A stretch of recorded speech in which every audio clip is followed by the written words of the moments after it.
Hi, I'm Kate. I'm Andy. And I'm Marlon. And we are Galumpha. Hey!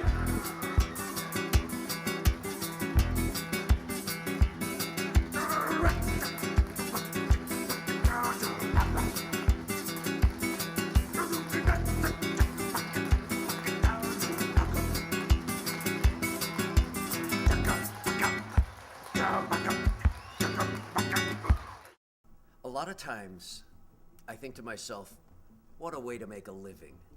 I'm on stage, I'm bouncing around to music, I'm wearing these funny, colorful costumes, I'm climbing on top of my friends, and I think, wow, you know, not everybody thinks of this as a job. I mean, what do you want to do when you grow up, you know? And you think, well, I could do this or that. Do you often think I could just keep on playing? I could just keep on being a kid all my life, running, jumping, tumbling, falling down, getting up again? Well, that's what we do. That's what Galumpha is. Well, my training has been primarily ballet. I've been taking ballet since I was 3, so that's about 21 years. And I've also taken modern and jazz, but all dance training. I've never done gymnastics or anything like that. So yeah, lots and lots of ballet to this day. I teach ballet, I take ballet. I love ballet. Inspiration is something that really helps us come up with the material that we show to the audience. And sometimes the inspiration comes from music or from stories that we read. And sometimes we may be walking down the street and we see a photo and we think of something that we might like to do and try. So inspiration and experimentation go together, and that's what really helps us come up with what we present to you on stage. One of the most important things to us as artists is to feel safe to try anything. And I know sometimes, you know, an idea might seem so absurd, so off the wall, so crazy that you think, oh my God, I can't do that, they'll tease me, or that would look dumb. But the truth is, when you have those feelings, chances are you're up against something that no one's ever seen before. Chances are it really is weird. And if it really is weird, it's weird for a reason, because it's rare. And if it's rare, it's probably good. So our feeling is, we never tease each other for real. We never make fun of any idea. Someone comes into the studio with something and says, hey, I know, let's put frying pans on our butts and let's kick them with our heels. And you know, you might have this instinct to go, what? But no, always we say, cool, we'll try it and see what happens.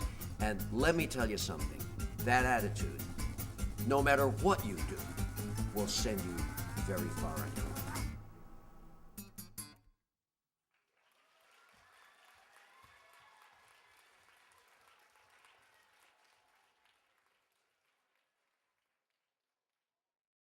Many years ago, when Andy was working with other friends in the studio, they realized that playing this game of tag, they couldn't tell exactly when someone got tagged. They would get into these arguments saying, I tagged you, no I didn't, yes you did, no I didn't. So they said, well, what if we had a way of really showing that I tagged you? So they came up with this Velcro idea, and it really, there's no doubt if you get hit with the Velcro ball because it gets stuck on your head.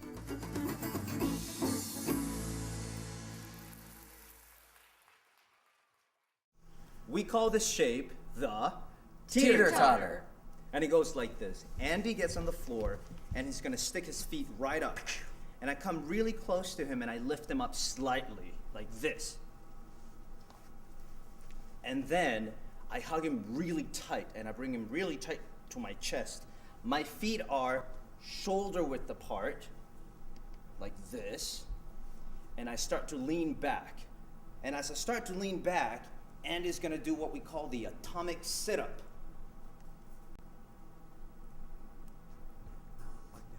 Until we balance. And then I have a seat.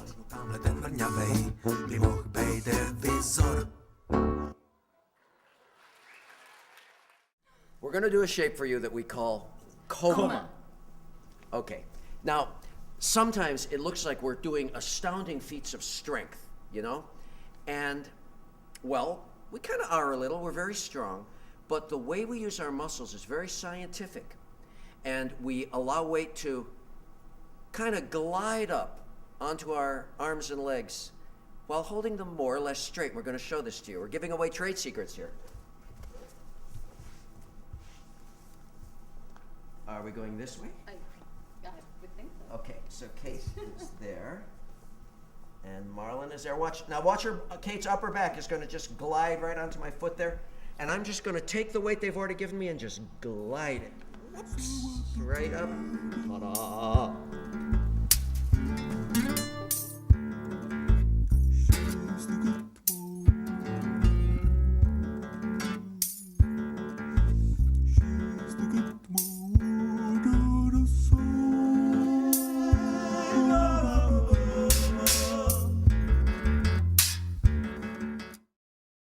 We're going to show you the secret behind the Rachmaninoff Big Guy.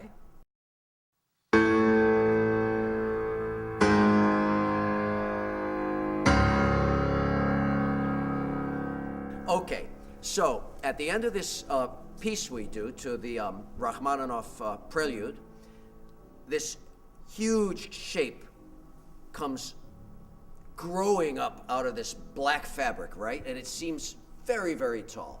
And indeed it is. And people say, well, how do you do that inside? And we never tell. Only sometimes we do. We're going to show you right now. So Marlon is the face that you see. He's the one that glides up on top. And what we've done is we've simultaneously pulled the round black fabric down so that it captures a bubble of air.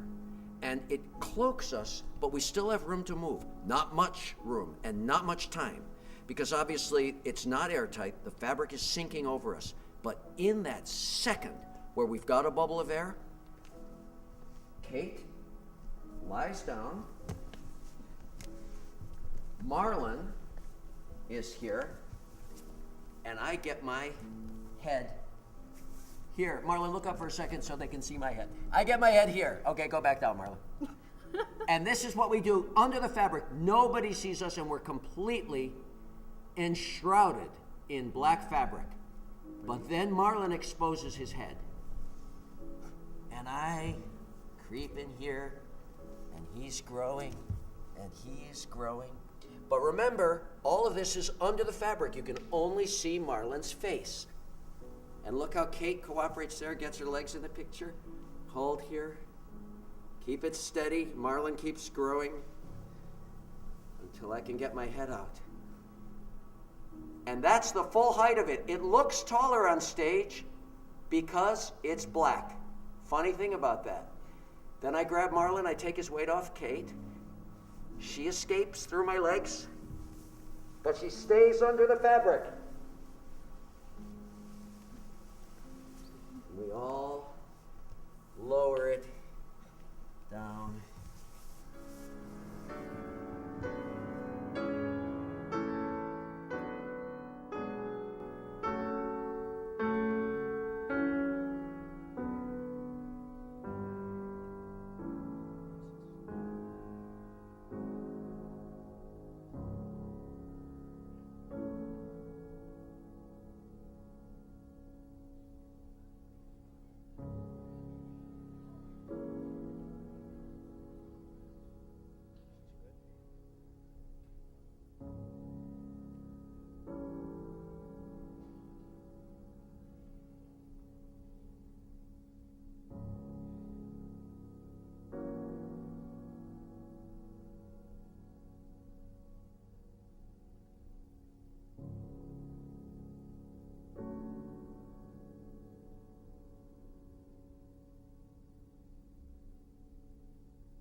Remember when I was talking about how we never tease each other and any idea we bring in is always fair game?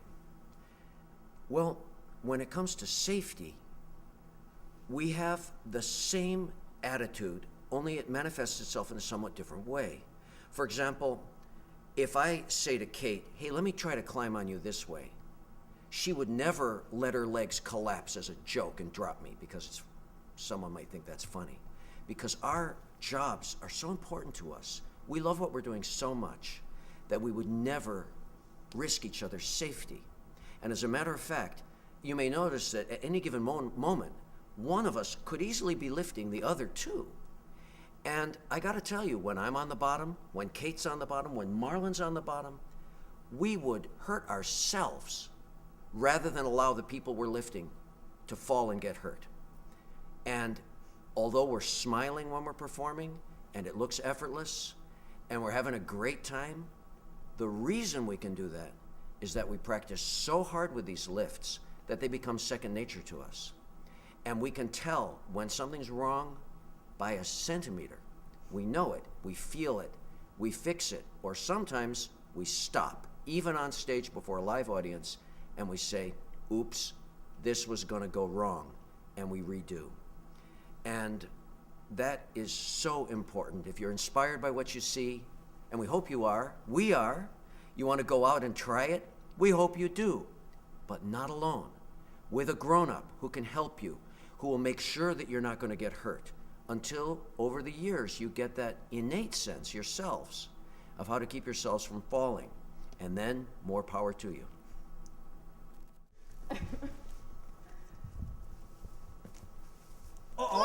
Wait, my fault. Okay. My fault, my socks, come back. Okay. You saw that, right? We fell down. And we're rehearsing right now, and in rehearsals, we fall down a lot. As a matter of fact, falling down is a sign of intelligence, because it means you're trying something beyond your abilities, which in the arts is a good thing. Oh, shoot. One more. Yeah. Gotcha. This is exciting in jeans. Okay. Okay. Now, all right. You see how Kate's, it kind of looked like she's balancing on her head on my stomach, right? Do you see that? But look, space here. She's not. She's perched on my feet. But not even on all my feet. I'm going to show you something. Look, you see the heels? See, the heels are free there. That's what Marlon's going to stand on. Hold the phone. Turn it around. Okay. And here I go. Okay, Marlon. Cool. Ta-da! And sometimes when I feel really, really secure, like at the end of our show, I stand up because I trust what my friends are doing underneath me.